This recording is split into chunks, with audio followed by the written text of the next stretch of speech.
Welcome to Relentless Pursuit with Marjorie Dudley.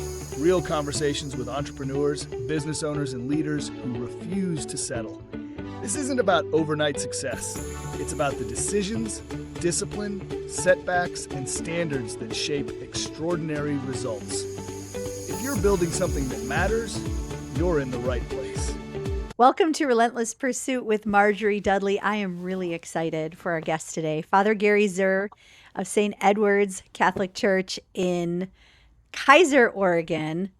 Father Gary, so glad to have you. Thank you so much for agreeing to talk with me today. I really appreciate you. My pleasure.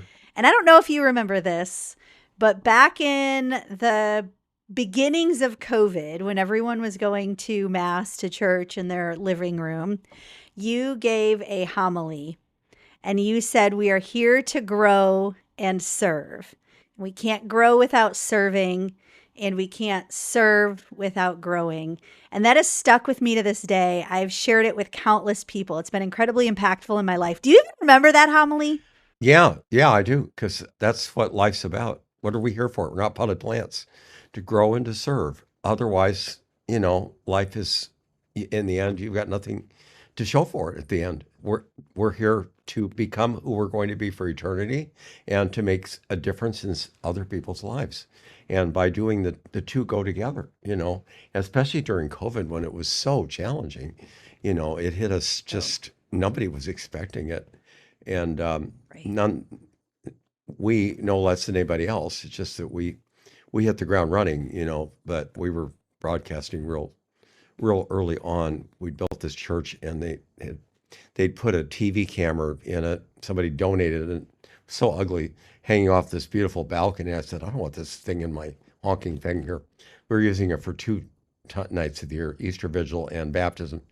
And when COVID hit, I don't know, we were walking by there and somebody's Protestant wife, they were going to some church and he said they were broadcasting. And I looked at the camera. I thought, camera, broadcast, Wi-Fi. 3 days later, we were up and running. We were like the second or third in Oregon, Wow. and we never stopped. We've been doing ever since. Every Mass and every funeral, almost every wedding.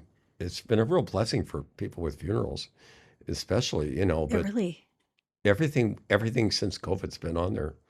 It's never been taken down. We could go and on I and love on. you But yeah, post a lot grow of and your serve is, homilies online as well. yeah.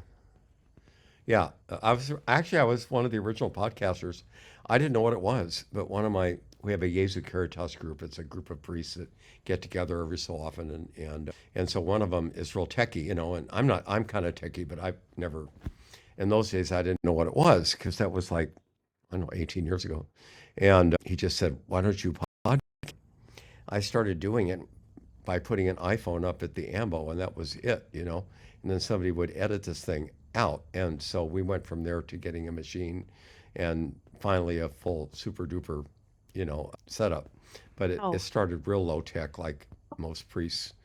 I think most everybody who was doing it that way, and it was just audio, And but right. what happened was one of our parishioners later became a general. Okay, I won't say who it is, but I was getting downloads from all over the world, and I couldn't. I said, why am I getting people in Saudi Arabia and everywhere you can think of were listening in? I thought I must be the next thing since Fulton Sheen. That wasn't it at all. I mean, I was just kidding, but I thought, why are they? I'm not that good. So, well, what he was doing was every military installation, U.S., that didn't have a priest, which is most of them, he would give them our podcast. And so they were all listening to me Wow. because there was nobody else. And so that's what was happening.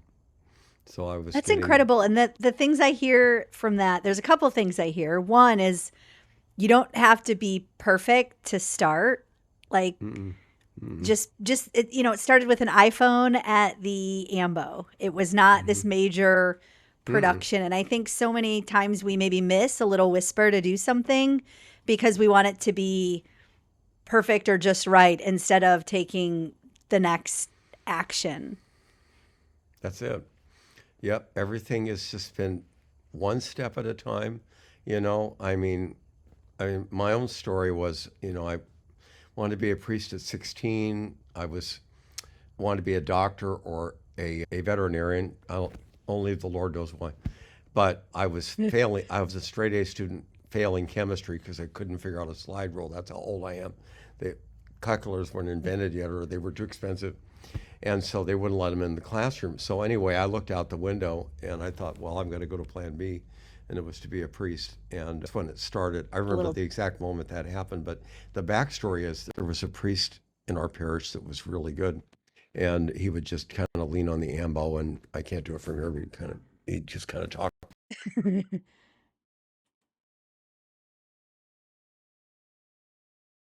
Pause for a second. I'm losing your audio. You hit mute. We can back that and I'll cut it out. There you go. So priest leaning on the ambo. Take it from there. Oh. Anyway, we had a priest that was just very motivating and a youth group that was very motivating.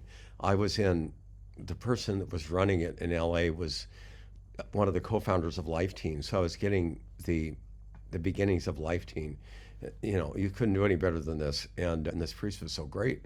And I thought, oh, this might be something interesting. And so from then on, from junior high school, senior, you wonder, what are you going to do?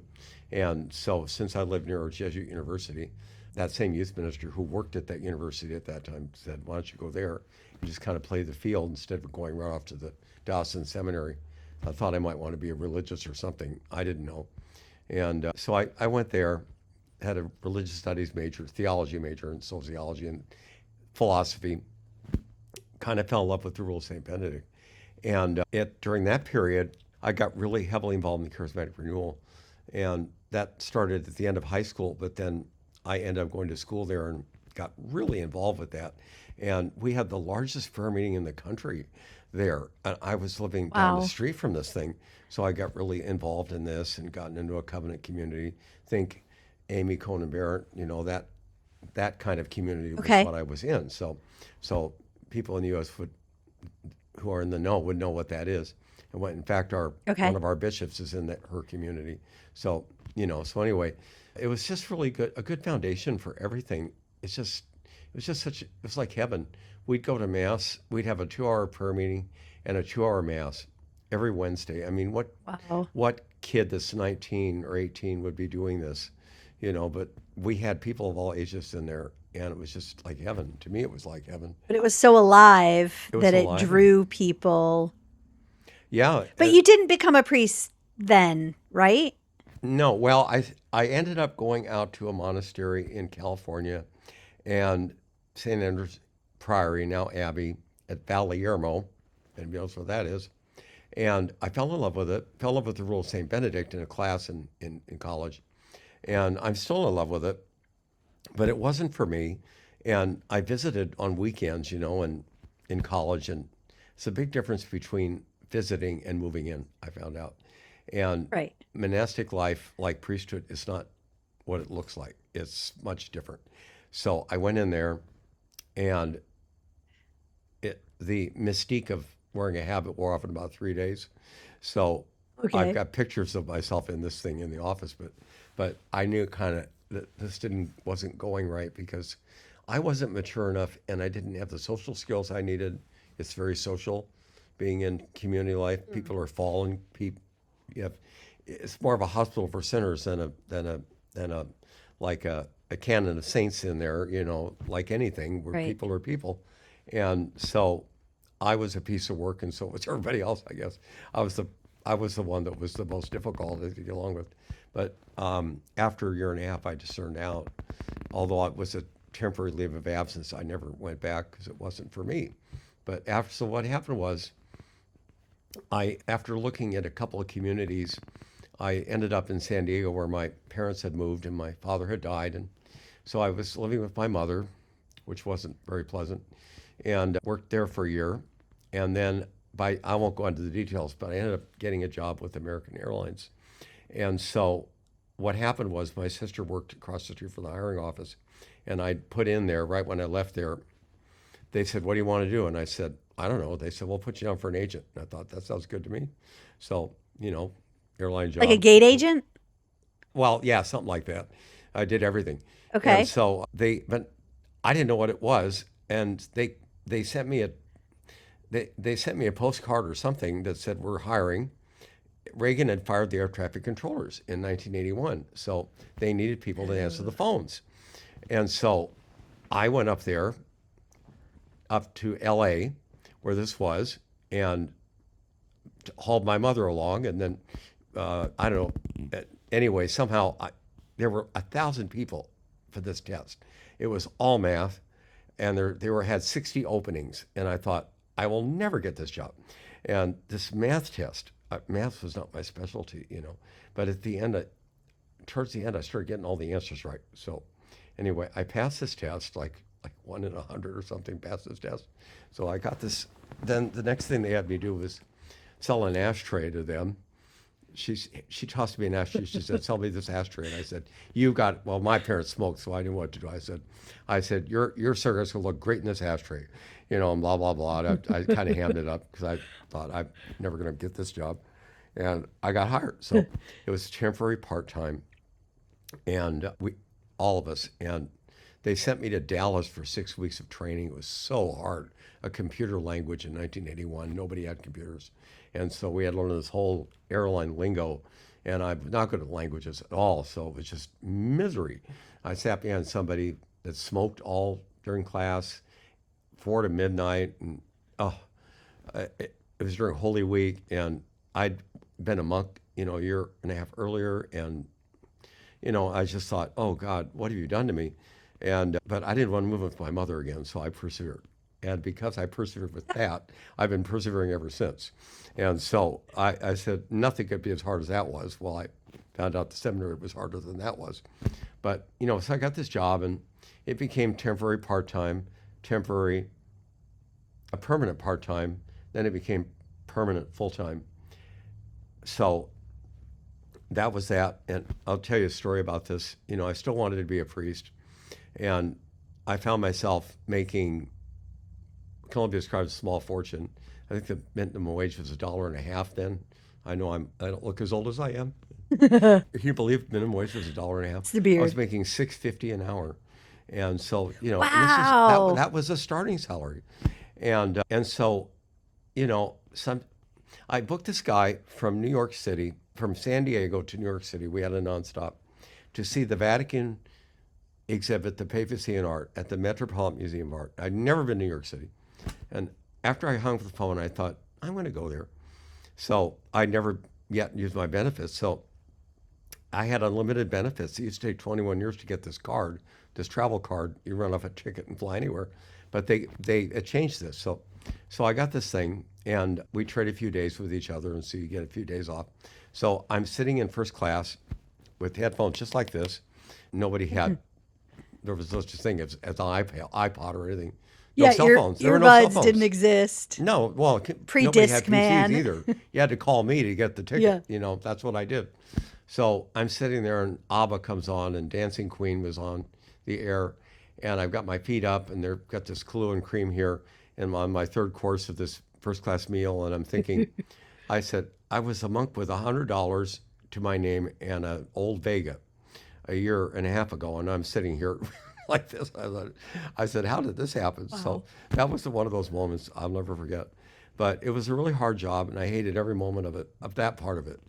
But what happened was, my mother had gotten sick with lung cancer, and what had happened was she came up to the monastery, and the monastery is 4 hours away from San Diego where she was living. So we left her suitcase on the bed. And so we got all the way up there and find that it's like, it's wintertime, it's cold up in the mountains, unlike LA. And we didn't want to drive like 8 hours to pick up the suitcase. So she said, I'll live with it. And all she had was this pink pantsuit. And all the monks are saying, who is this woman in the pink pantsuit all week long? I said, that is my mother, for your information. Well, that didn't help my cause at all. But she got pneumonia, and I felt so bad. Oh. And, well, they found the lung cancer because of that. So it saved her life. Oh. And Wow. they got it. They thought they got it all. But I was flying around, and the odds of somebody having had lung cancer living past 5 years is 5% back then, and I think it's still about the same if I'm not mistaken. Even now, that's one of those ones that hasn't advanced a whole lot. Maybe I'm wrong about that, but that's what it was then. So I was in England on some trip I was taking, and I just thought, I got to be home. My mother's not going to be around much longer, and what am I doing here? And so I took care of her for about a year and a half. They gave her 3 months to live. Basically what happened was she ended up with a brain tumor, and I was interviewing for a job in San Diego to work at Lindbergh Field, which is where I wanted to be. And she couldn't drive, and she asked me to go with her, so I postponed the interview. And the doctor came out and said, your mother has a brain tumor the size of a fist, and she'll be dead in 3 months. So I took some time off work. Yeah, she lived about a year and a half, good care, I suppose. Wow. I don't know. But I was the primary Right. caregiver, and I think my whole vocation came out of that experience. I remember having a dream. I couldn't take any more after a certain point because she was comatose, and I was about to lose my job Yeah. because they weren't going to give me any more time off, and I didn't know if I should put her. I don't think the laws were like now you have FMLA and all this other stuff. I think that's newer, right? Yeah. Like you have all these protections. Well, we had hospice, but she was on it for a year and a half, and you're not supposed to be on that long. But she was, at that Right. point, she was at home and comatose, and I walked in one day, and I said to her, Mom, I wish you'd kick the bucket and get over with. I'm about to lose my job. And she woke up a week later and she says, by the way, I'm not ready to kick the bucket for your information. So I thought it was funny. I've been sharing that with people. Oh my gosh. Ever since then. I don't say anything. She thought it was funny. She was kidding, of Well- course, because she wanted to kick the bucket more than I wanted her to. She wanted to go home, That's fascinating though, as you hear of all these things like what Canada's doing with MAID and whatnot, and But she has to hear something that people in- contribute. She was teaching me about life, about what matters, about that. And I had this dream, when I was suffering, trying to figure out how to handle this. And it was Jesus in that bed, and my former novice master from the monastery was there. Mm-hmm. And I woke up, and I knew it was from the Lord. From my charismatic days, I just knew this from the Lord. And I said, I was mad at God, and I said, she's not suffering, she's on morphine. I said, I'm the one that's on the cross, not her. I was kind of mad at God. I had a good repertoire with him. You got to be real with God, because he doesn't. If you have a real friendship with somebody, you're going to get irritated, and all the saints in the Old Testament did, and most of the ones in the New One did also. It's just Jesus can push your buttons. And he just said to me in prayer, he said, you're taking care of me. That's me, not your mother. Don't you get it? And well, that was like scales falling off my eyes. And I've been sharing that for 30 years now as a priest, that when somebody is struggling with taking care of somebody, I say, that is Jesus, not your wife, not your mother, not your whoever it is, child, and I tell them the story of that dream, and it's been really helpful. So she was my best teacher for seminary in many ways. That whole thing about, It's incredible. That's probably the most selfless thing I ever did, I think, in my life. And I wasn't perfect at what I did, but it was probably the most selfless thing I've done, even as a priest, and It's incredible. I'm very fortunate to have had that. I think most what I do now. I've heard someone say that when you're mad at God, I'm paraphrasing, but it's showing that you're still seeking relationship, right? Because the opposite of seeking a relationship would be apathy, would be walking away, being mad is wrestling with things and trying to taking him figure it seriously. out. And He's real to you.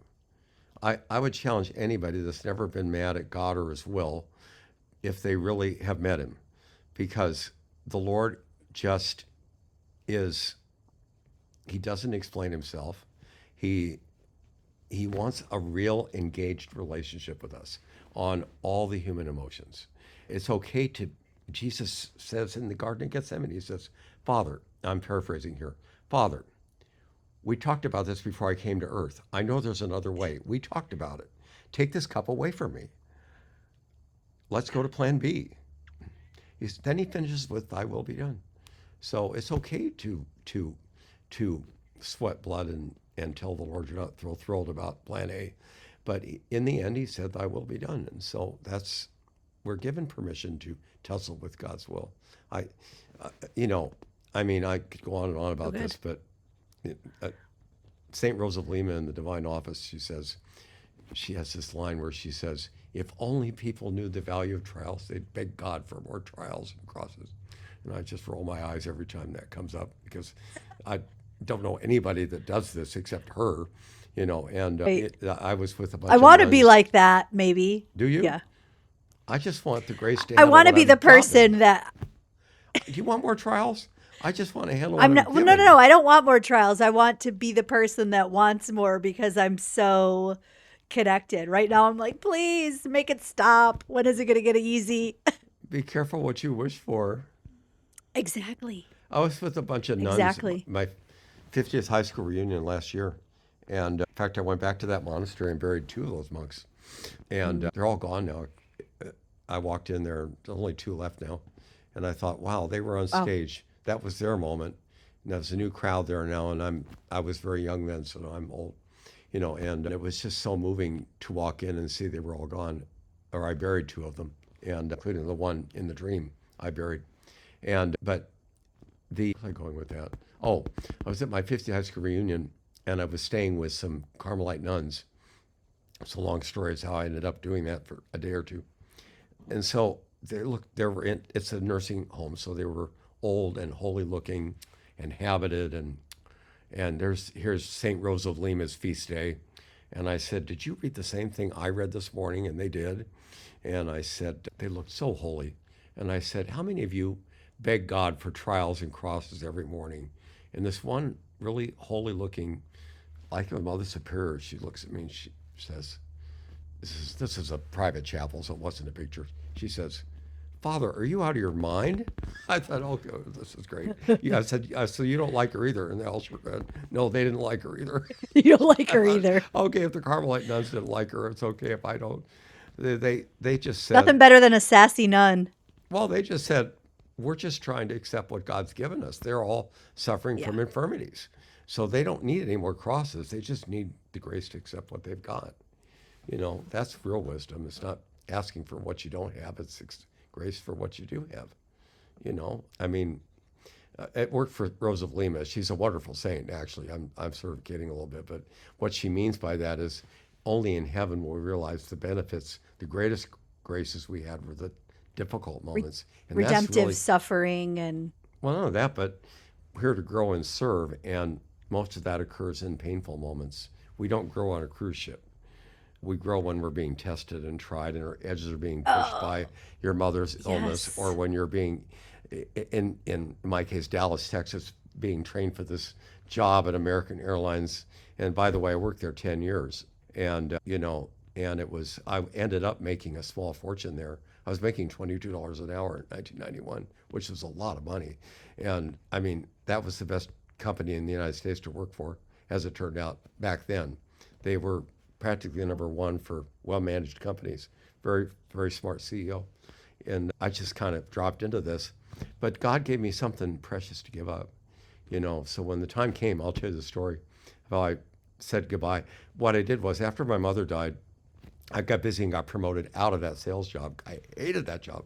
Oh, I hated that job. Oh my gosh. All I got was, what's the cheapest fare to here or there? And one time they'd listen in on your calls and see how you did. And I said, I'm not doing one more sale until I get some other word but cheap. And I finally said in the phone, I said, Lord God, I hate this job. And my supervisor light came on the phone pad. She says, why don't you just quit and get it over with then? I thought, oh God, I'm busted. I was still on probation. And she laughed. She said, just foot don't. in mouth. She just said, just don't do that again. You never know who's listening. And I thought, that sounds like God. I'm not God, but I might as well be as far as you're concerned. She Facebook friended me later, long after this was over. But anyway, after that, I get busy and got promoted into lost luggage, which was really good. I really enjoyed that immensely. I was very good at it. They just wanted somebody that was professional and cared a little bit about them and would listen.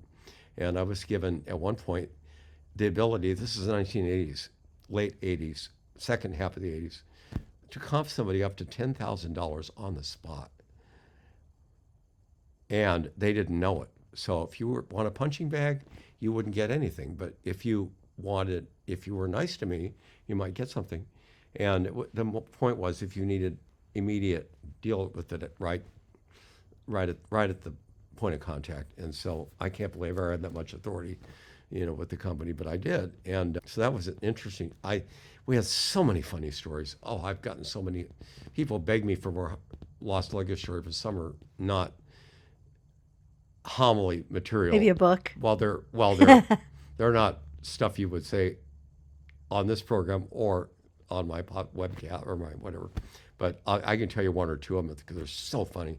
I asked the lady once, because the stuff to me, you tell these stories and everybody's been there. And I've had such an interesting life, but I think we all have. You just have to be able to fish it out. And from the renewal and my life and my connectedness, I guess, spirit, you can use these stories to advantage. But we had a lady, and I said to her, like I always did, I said, well, what's in the bag in case the bag tag came off or the name? And she said, well, there's a mink stole in there. Well, in the 1980s, nobody wore those, so that was weird enough. But I said, is there anything else? Like I needed something else, in case we open it. And if you claim there's a gold bar in there, calling back a day later, you ain't going to get it. But if you say it right off the bat, you're liable to get it because, people aren't thinking that way. And she said, yes, there's a fresh fish in there. I said, what do you mean a fresh fish? She said, well, it's in blue ice. I said, you mean to tell me you wrapped your mink stole around a fresh fish? She said, well, it's just a short flight.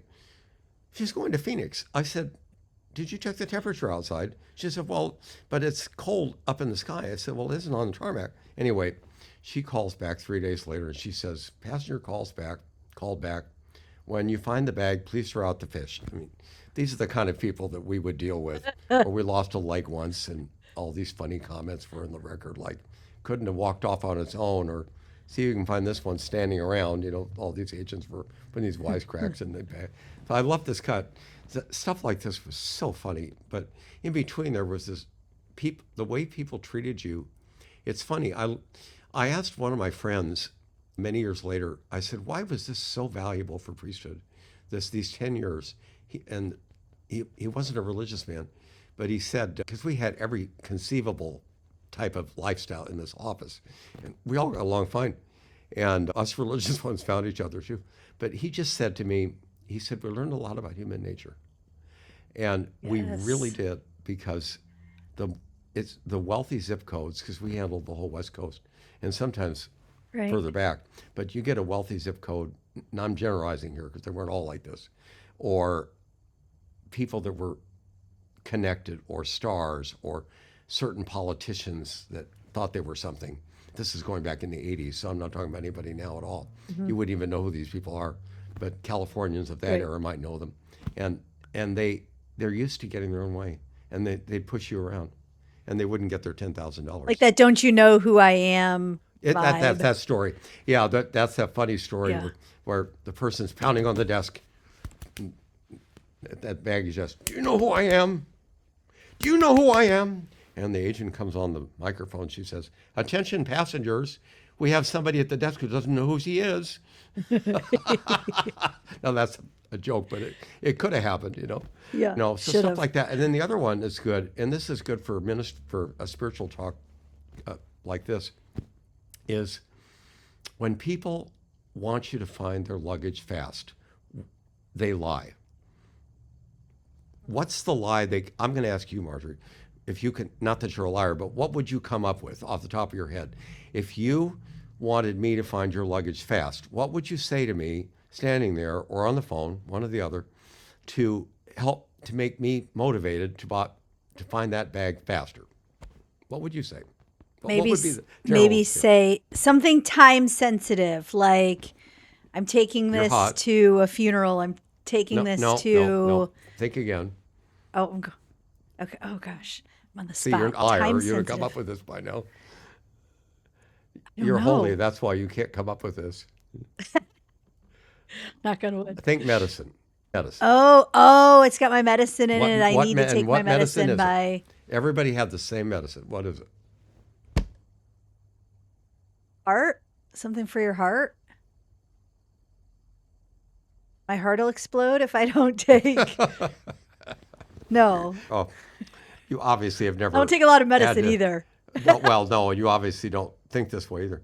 They almost everybody would say they had insulin in their bag. Almost everybody. And I would always say, please go to the emergency room and send us the bill. You know, of course, we'd pay the whole thing. Never got a bill because they always had some in their carry-on.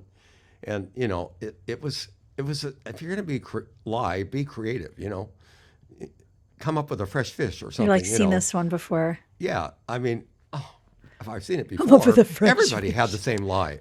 All of them did. And so there's original sin funny. in action, you know. Go to the lost luggage if you believe in original sin. I mean, I was taking a pilgrimage. After I left that place, I did many pilgrimages. And I thought I left the travel industry, but this life, you know, I ended up, my phone is ringing, hold on. So popular. No, and I totally lost what I was saying. You're taking a pilgrimage and Oh, and travel. my father had died, so I'd been down there, had my mass kit, baggage got lost. And I was leaving for Eastern Europe the next day. I did the Sunday Mass. Your bags got lost? Did you say there was insulin in there? Mine did. No, I didn't say I had insulin in my bag. But you didn't tell No, I me. didn't. But it's the first time I ever had the experience of being on the other side of the fence. So Yeah. I'm there at Alaska Airlines is what it was. And I needed that mass kit, you know. And I did the Sunday Mass, and they were taking off for Eastern Europe, and I was healthy. And anyway, I enjoyed this, although it was a lot of work, these trips. So Yeah. I told her, I said, I used to do what you're doing now. And she goes like this. She says, so, Father, the shoe's on her foot, isn't it now? Isn't it, Father? I said, oh, I wanted to kill her. So I had the experience of being what we called an irate. You know, that's what we call them, irates. You know, and of course it came in within 12 hours, like they all do. And there's no reason for people to get upset, except in emergencies, you know, and stuff. But I used my airline benefits to go from one monastery to the other. And I really couldn't get that monastic life out of my head. I was looking for that perfect monastery that doesn't exist. I didn't belong in it. And it took me 13 years to figure it out. So I had a vocation since 16, but there was this 13-year hiatus with the airline industry, without which I wouldn't be who I am today. But, you know, I had so many different Your places. homilies wouldn't be as good No. without all those airlines. I enjoyed working there a lot. I had 6 normal years after my mother died, you know, just living and working in LA and enjoying life and flying, taking my benefits and having a life that most people only dream about having, actually. In those days, an airline job was the best, and somehow I fell into that and ended up with the best job in the office, too. So, but the funny thing was, now I was raised by my grandparents, okay? So my real father, I won't go into all that, but my real father was an agnostic, but he didn't have much faith, but he'd have a lot of insight. So I was in Boston looking at some religious community. I called him, remember those cell phones then, so I must have used a payphone or something. And he says to me, he said, so where are you at this time? I said, I'm in Boston. He said, still searching for that vocation, huh? He said, so tell me, he says, this is a man who doesn't go to church. He says, why do you have to go 3,000 miles to find the will of God?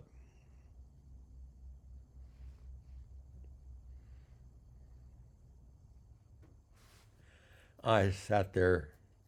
I thought, I think I'm having an epiphany here. And leave it, you know, God uses people. If you're close, you say, I'm only going to listen to people podcasters that think like I do, or people that think like I do, or whatever. You're not going to learn anything, because God will always come out of left field. And my dad was the last person I expected to get any spiritual insight out of. But that's where it hit me. And I found my vocation in the church across the street, where I'd been already volunteering more and more and more. And I began to think, I wonder if I could go back to being my first idea, which was a diocesan priest. But it seemed impossible. I was a nervous Nelly and got panic attacks just thinking about it.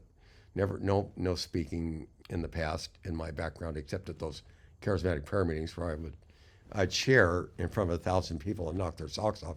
Never occurred to me I had any kind of talent in that area, but you do that. But other than that, it was an impossible thing to even consider. That's why I thought it might be God. And but you have to realize that monastic life is all about community.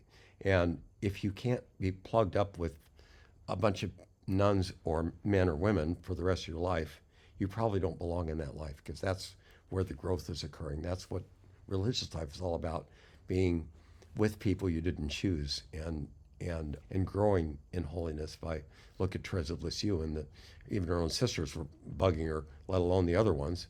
Or St. Faustina, they all thought she was a kook.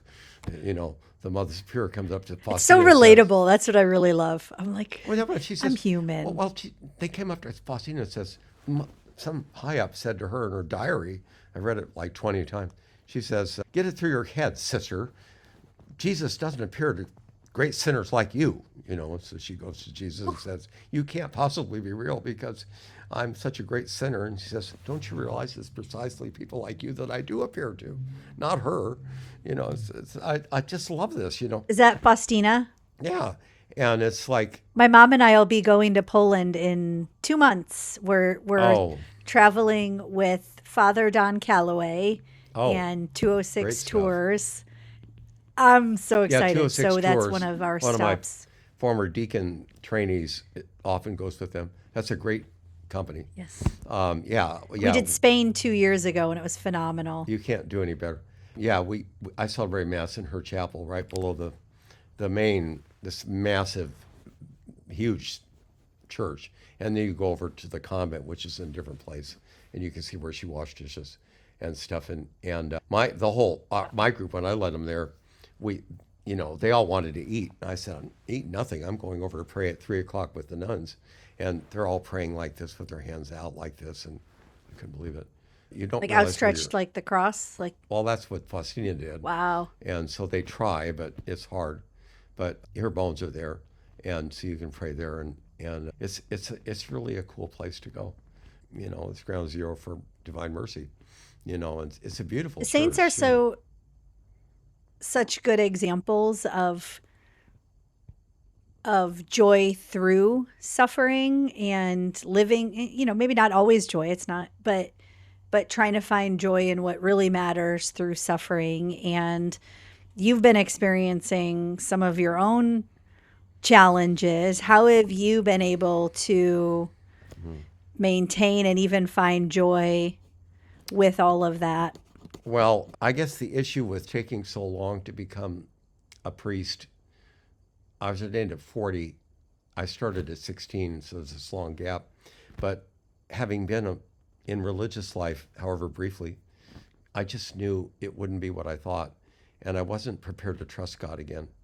And it just took a long time. And the suffering started real early in the seminary.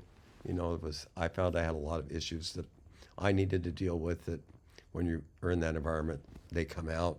When you're living alone, they don't come out. And so anyway, my first 2 or 3 assignments, starting with my deacon year, were really hard. My deacon supervisor was tough on me. And so I learned not to be with my deacons. I've done about 15 myself now, transitional deacons on the way to priesthood, because the seminary is right up the road, and they send them here. They're great guys. I'm friends with most of them even now. But my first assignment, I'll be honest with you, I hope this doesn't scandalize your listeners, but the first thing the pastor said to me was, I'm passive aggressive and I'm going to get you. So I called the archdiocese and I said, why did you put me here? Do you want me to be like this?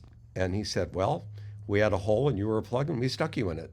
And have a good day. So that was the beginning of my priesthood, and I was expecting it, so I wasn't surprised. And he was being facetious, of course. At least he gave you a warning. No, they were supportive, but they I was needed there, see, and I had to, but I was 40 and I dealt with it.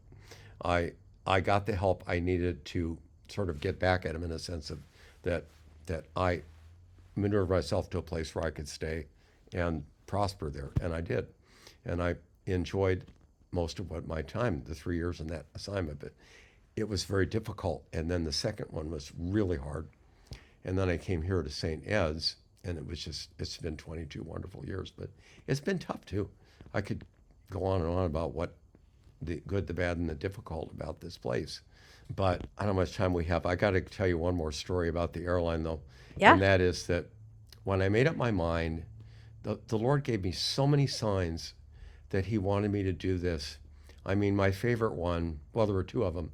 One was we had a passenger name record, PNR, and a priest had come into some place in the Caribbean. And when the agent finished the record, the PNR, just by coincidence, said, "Try God." 6 random letters and numbers, and that's what came out. So I thought, knowing me, Get out. I said, no, it was true. I've still got it. I've got it framed. And, the computer isn't religious, so it didn't do it. So anyway, that was the day the first Gulf War started. And the whole office, of which there were many in our office, most people knew there was something weird about this thing. And most people thought it had to do with the Gulf War. And I did too. So I thought, it's great that God had me see this so I could share it with everyone here. And I said, Lord, if you want this for me to say, why not try me again and get out of this airline? I need to see this again. I thought, well, he'll never do this. Never. I said, I'll never have to. He's not going to do this. Well, 3 days later, I'm pulling out of the parking lot. You're setting your white wool out in the dry to see if it's wet in the morning. Gave him a test. I was sure God wouldn't do that. But right in front of me is a car. This is your era when there were still bumper stickers, but on one side it said, "Try God." On the other side it said, "I said yes, why can't you?" So there it was. I saw it again. That had to be my guardian angel. I mean, I've never seen that ever before or since. So this is now my license plate. I've never seen that bumper sticker. Says "Try God." So. Bumper sticker made for one. Oh, it does. I do remember that. Mm-hmm. I do remember that. I've gotten 3 different deacons to get that for their license plate also. So anyway, the other one was after all the signs I had. Well, another one, I was praying in my church, St. Jerome in L.A., and I was the sacristan, and I was praying in there with the divine office, and this bird flies all around this massive church. And since then, I built a church here, and I never thought I would do that. I would run for the hills. Never. But anyway, this massive church, and this bird flies and lands behind the altar. You think, if you saw this in the movie, you wouldn't believe this, but I'm telling you, this is me, and it did happen. And I got up, there's nothing behind the altar at all. I chased this bird out. I thought, that is the weirdest thing. Well, about 5 minutes later, the sparrow comes in again, flies around this massive church and lands behind the altar. I chased it out again, and I shut the door. I didn't want an encore performance of this. And I go to pray my divine office, and this is what it said next. The sparrow herself finds a home, the swallow a nest for her brood. She lays her young by your altars, Lord of hosts, my King and my God. How happy they who dwell in your house, forever sing your praise. Their happiest strength is in you. And so, I'm thinking, I wonder if God's trying to tell me something here. And as dumb as they come, So I called this nun friend of mine I'd known for 55 years. Well, not then. That was 35 years or whatever it was. But anyway, she's a bit of a smart aleck combination between Catherine of Siena and Teresa of Avila, with an attitude from L.A. Anyway, she's an abbess now. Anyway, I won't say the name. But anyway, I told her the story, and she said, well, the message is, if that dumb bird can find the altar, why can't you? So anyway, that was funny. So anyway, when push comes to shove, I'm in Tucson, where my office is moving to another state, where I was working, and in spite of all the signs, I'd rented an apartment there, and so on. And I make a long story short. I don't want to take up too much time with this, but I'd rented. We get all these great deals, so I got this penthouse thing in downtown Tucson. It was a Holiday Inn back then, and because we got 50% off, so why not? And I open the drapes, and here's floor-to-ceiling windows on two sides, and there's the cathedral right in front of the window, and I'm thinking, oh, brother. So Wow. I knew I had to make a decision, see? So I sat there for hours just looking at it because I knew that was the moment. And I drove home from Tucson to LA. It was a paid move. It was a paid fam trip to see if I wanted to go there. And I wrote the letter of resignation. And then the next day I went in the office and I had to get 3 signatures. One of the highest was always in Dallas headquarters. One was in Tucson where we were moving. One was in the office. It would take like a week or two to get all these signatures. I said, I'm going to chicken out before this. I said, I'll never get this done, but I tendered my letter. That was the hardest thing I've ever done in my life. And I prayed. I said, dear God, I walked in, and the 3 of them are having coffee like the Holy Trinity, and I thought, I can't even tell you what I said. It begins with holy, and I won't tell you the rest of it. But I thought, oh my, he called my bluff, God did. And the first one signs her name, and the second one looks up and she goes, I put in, I'm leaving to become a priest. I figured, why not get some PR out of this? So she says, this is the strangest reason for leaving American Airlines I've ever seen. Most unusual. She wasn't being pejorative. Most unusual. Third one says, when I saw my name, you cannot change your mind. And she signed it. And I walked out.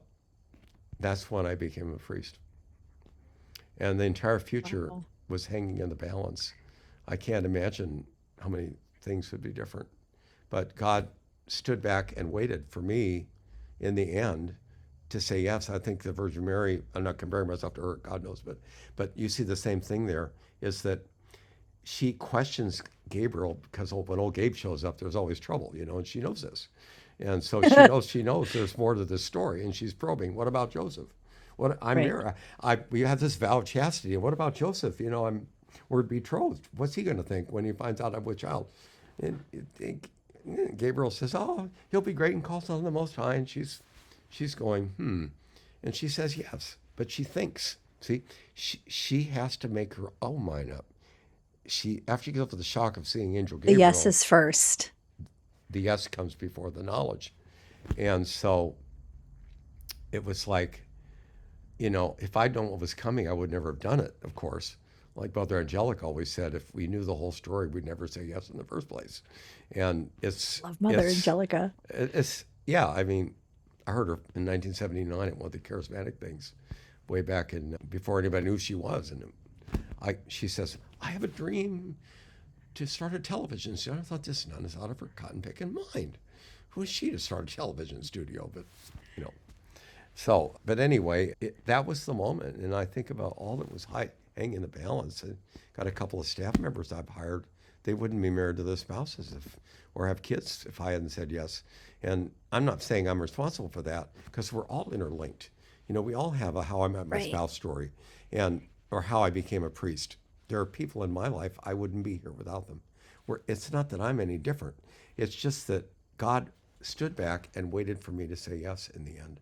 He held his breath, if so to speak. I'm being, what do you call it? I'm adding humanity into the story from God, but he waits for us to say yes after he gives us every indication, but respects our freedom. If I'd chosen to get married at that point, which I would have, because I wasn't going to stay 34 and single. I had given up TV for Lent the year before and found out how lonely my life really was I was working a swing shift, so we only had VCRs to comfort us.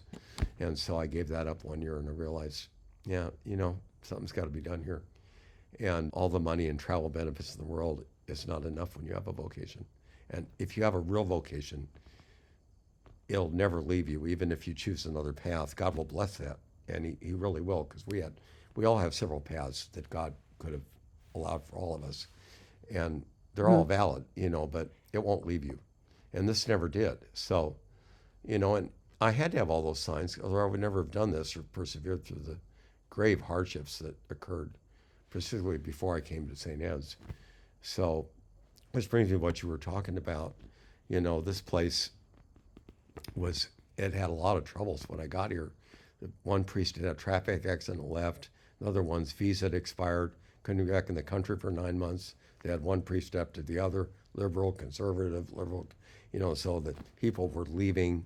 And then another one, it's just one died 9 months after he got here, and so on. It was just a series of things that made it hard on St. Ed's. And then they called me, and I said, the vicar of our clergy gets on the phone and says, "We would like you to consider." That means go or else in ecclesi speak. You're voluntold? Well, more or less. I mean, I had a choice, but if I know what's good for me, I won't say no. But he said to me, I said, "Well, tell me something about it," because I'd forgotten where that was. And he said, "Well, daily mass is at noon." I said, "I'll take it. That's it. I'm not a morning person." So that was all I needed to hear. Mass is at noon, daily mass is at noon. So that's a true story. So I came up here. God was honoring your yes. Yeah. So, I mean, we've just had it's been wonderful here. And so we built the church. The current church was falling down from the moment it was put up. Mm-hmm. So we ended up building a new church. And so they asked me if I would stay to help pay off the debt.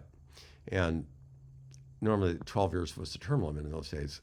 They said, "We'd like you to extend for 3 years if you would ask." So I did. They didn't have to twist my arm because I didn't want to leave anyway. And then at the end of the 3 years, the bishop asked us to just come in and talk to him, just to get to know him because he was relatively new, Bishop Sample. So I went over there.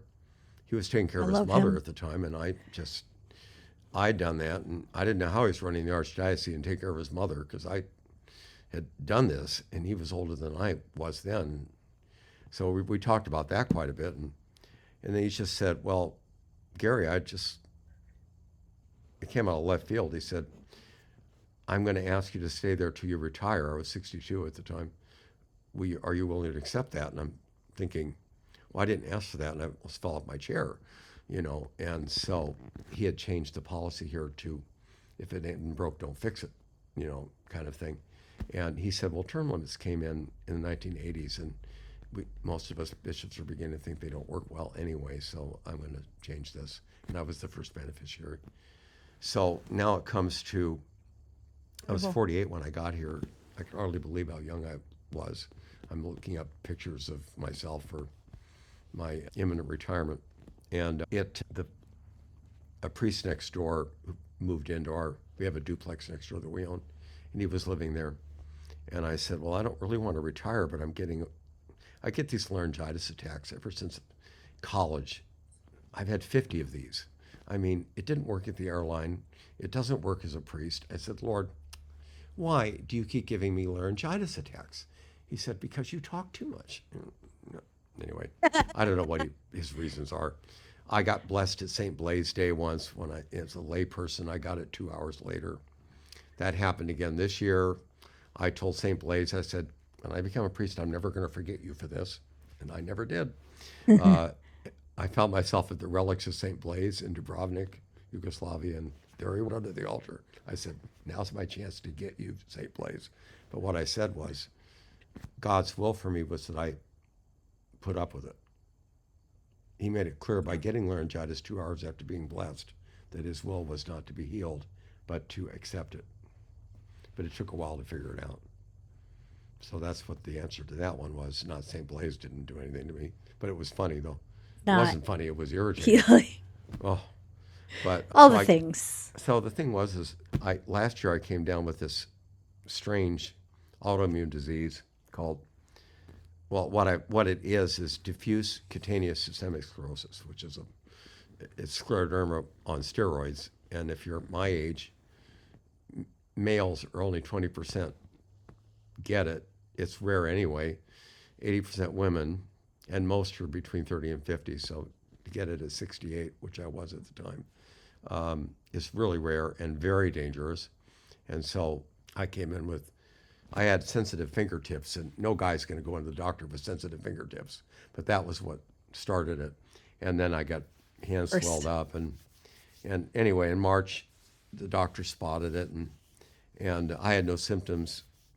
I had been on steroids. And by June, it was all over my body, upper body, and it was real bad. So she said, the rate this is going, Father, you're going to be dead in a year. So I said something that I had to go to confession. Again, I said, holy, you know what? I couldn't believe it. And I didn't actually say that, but I thought it, though, because it was really hard. And she said, I've never seen anything progress this fast. But she said, you are in the most dangerous category. So she offered me chemotherapy, and I took that and to slow the progression, which worked really well.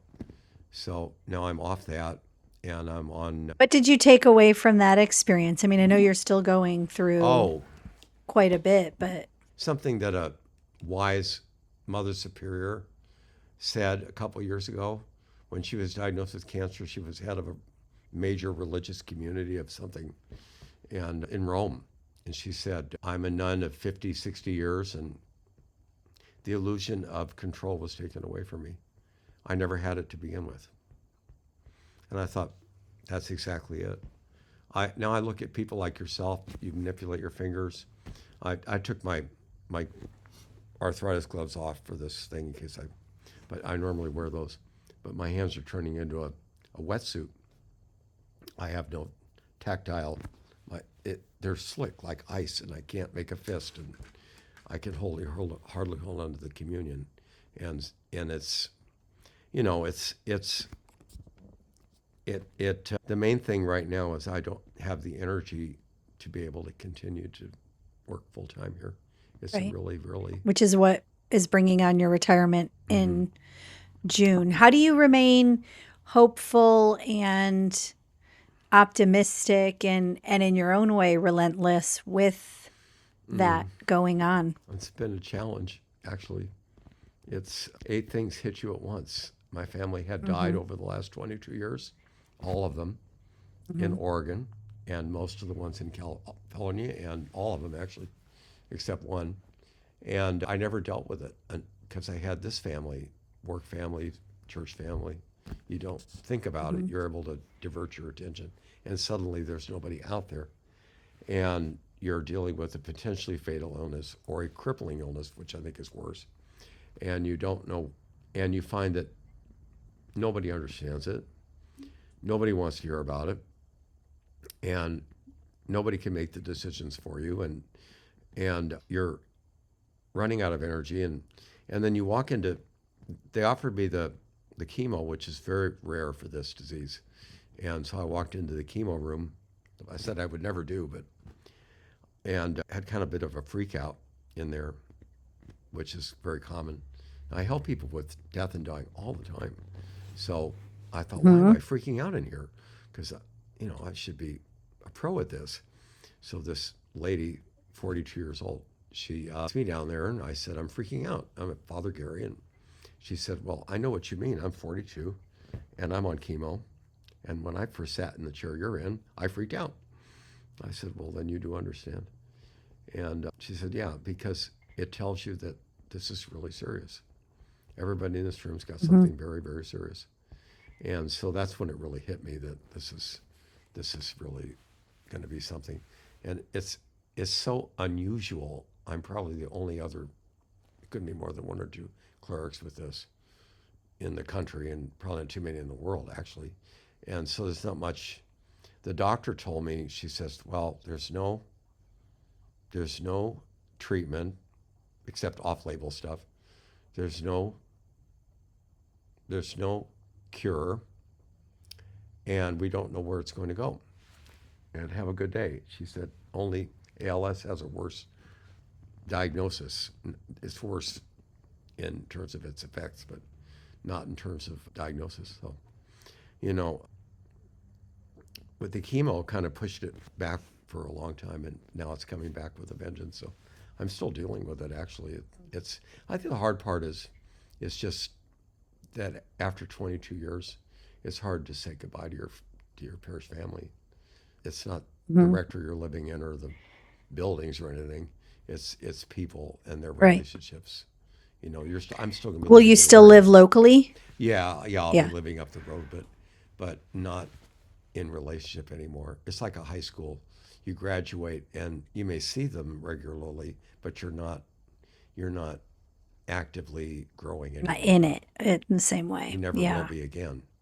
You know, what has been will never be again. And for pastors, yeah, we're still priests, and it's a wonderful thing to be able to still offer your services, but not as a pastor. That will never come again. Right. So there's a lot of grief and loss. There's But a mourning of closing that chapter in a lot of chapters, but obviously this was not one you chose and not well, I not chose to say one yes to that's it before somebody made the decision for me, and it's been a lot of growth. Grief and love are in the same filing cabinet, and so you don't want to short circuit the process, because to love is to risk grief and loss. And so if you truly have loved something or someone yes. or some, you are going to experience that, and that's a precious thing. I don't want to miss that, but it's hard. Right. You know, I don't know what's going to happen, because my schedule is so full. Even now, I've got a second priest here helping me out, or I wouldn't be able to do it. But that's a temporary thing for this year only.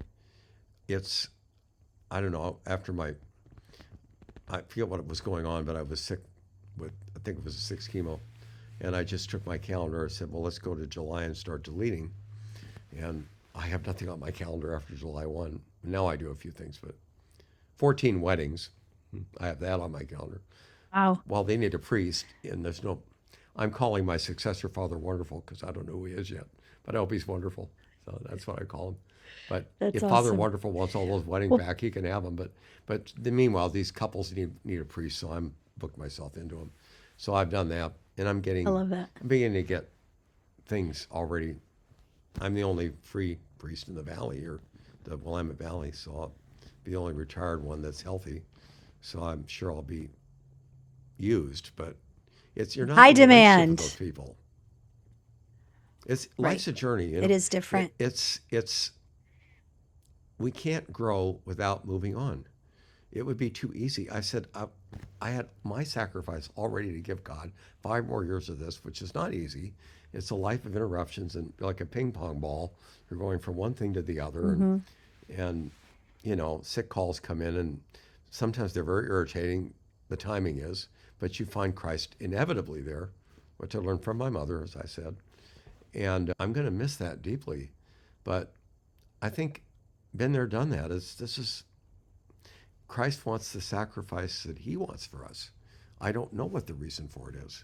I know some of the reasons, but not all of them. Yeah. So, you know. Well, my final question is, you talk to a lot of people. You hear confessions, you give spiritual guidance, you speak to people all throughout your days. What, based on all the things you're hearing, and things feel heavy for a lot of people right now in a lot of ways, economically, politically, militarily, and so Yep. my final question is, based on what you're hearing and based on everything the path you've traveled and walked and everything you know, what do you think people need to hear when going through something heavy that they can't control? You never had control in the first place, number one. That was an illusion. That's from the nun. But the second thing is that we are not of this world. We keep our feet, one foot's firmly in this world. We're here to make a difference, and we're expected to do that. But we also know there's a kingdom of God coming where all of this nonsense is at an end. There are no more wars, and no more nasty bits, people on social media or whatever's bugging people. No more AI taking your Right. job. No more this, no more that. It's perfect justice and More perfect peace. fears. And I'm looking forward to it. But like my mother said, I'd ask her every day, I'd say, "You ready to go, Mom?" We had a joke. She'd say, "Yeah, but one more day." She'd say that every day. And she got them too. But that's why I'm saying now, I'm ready to take me home, Lord, but give me another day. And I've been saying that for a long time now. But I keep my eye on heaven. I'm looking forward to the next world. But I also very much still in this one. I think there's a lot of optimism there. This eternity is a long time. No matter what happens to me physically or this world, it's very temporary. And we're here to go through something. And if we've shared something, like my hands are, whatever our thing is, if you unite it with the Lord, there's some area of life that we will share with Him forever. Eternity is forever. So nothing here lasts very long. Once you see it in that perspective, eternity, think of that. I mean, we're becoming who we will be forever. And so that makes everything, you put that in perspective, and suddenly it isn't that bad. You have to keep reminding yourself of it, but it's there. Yes. I do my holy Well, hour thank every you day, too. so much. That's a big thing. I love that. Tell people where they can find you in your homilies and also St. Ed's in Keizer. Okay. Where can they find? They can find my homilies on lowercase frgary.com, and St. Ed's. Okay, Father. That's me because I'm retiring. And then St. Ed's is www.sainteds.com. We'll give you a grand I will put tour both of of the those whole links church. in the notes. And there it is. It's a beautiful church. We were there. We were in Oregon at the time of going from the old church to it is a beautiful. Oh, did you make the trip gorgeous, between the old stunning. and the new church? Oh, yeah. We did. We went to the new church quite a few times. Our home church was Queen of Peace because Averly was in school there, but we loved the balcony, sitting in the balcony. And that was when York was on both oxygen and a feeding tube. So he was fun to walk up to the altar to receive communion because we were... Yeah, so I would carry him, and then Jason was always right behind me with our equipment. Yeah. But it was I was ordained a such deacon a at joy. Queen of Peace, so that's my second home. Love that church. Yes. Well, I know that you've made a huge difference in so many lives, including my own. And again, we're here to grow and serve. Yeah. Thank you. Here's to it all, huh? Thank you for your time today, and I just appreciate you so much. Thanks, Marjorie. God bless.